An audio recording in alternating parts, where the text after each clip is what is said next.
सद्गुरु श्री ब्रह्म चैतन्य महाराज गोंदवलेकर, इनका प्रवचन 4 सितंबर। अभिमान रहित रहे बिना भक्ति नहीं की जा सकती।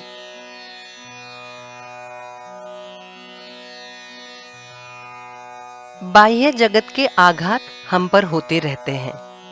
उसके कारण हमारी जो प्रतिक्रिया होती है, फिर वो सुख की, दुख की, अभिमान की, काम की, लोभ की, कैसी भी हो, इसी का नाम वृत्ति है।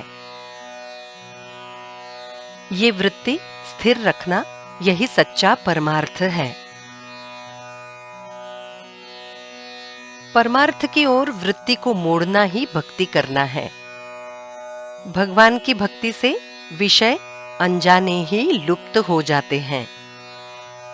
भक्ति ये अत्यंत स्वाभाविक होती है, वो हर किसी को ही चाहिए, क्योंकि भक्ति यानी पसंद, चाहत।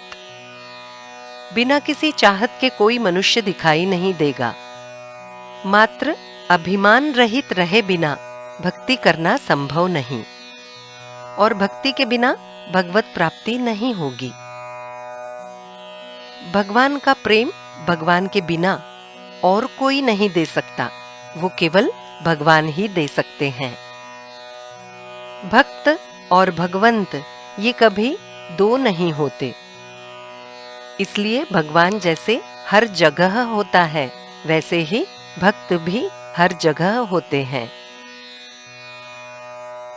भक्त भगवतमय होता है, इसलिए उसे सारे जग में आनंद दिखाई देता है। मैं नहीं तू यानी भगवान है, या फिर मैं वही यानी भगवान हूं, ऐसा जानना और वैसा ही कृति में लाना, यही परमार्थ के तत्व ज्ञान का सार है। और ये साधने के लिए भगवान का अनुसंधान यही मुख्य साधन है।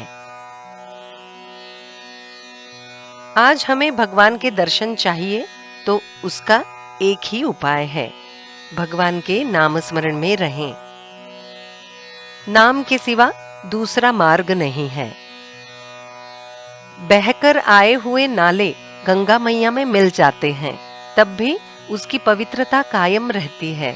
उसी प्रकार हमारी गृहस्थी कितनी ही मैली क्यों न हो, उसमें यदि भगवान का स्मरण रहेगा तो मैलापन कैसे रहेगा। भगवान का स्मरण तो सारे तीर्थों का राजा है। नाम स्मरण के सिवा दूसरा मार्ग नहीं है।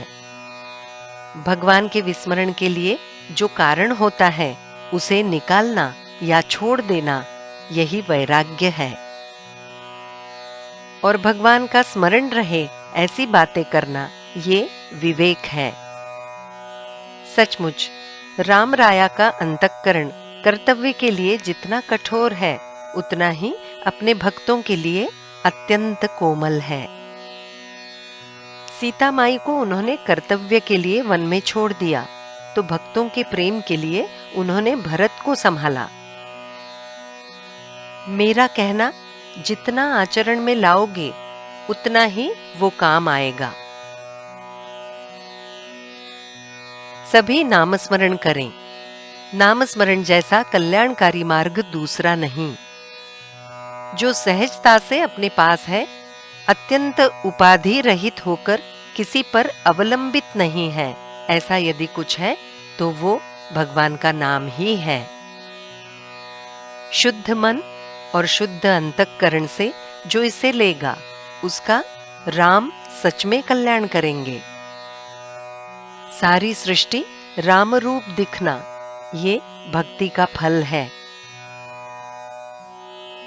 जानकी जीवन स्मरण जय जय राम।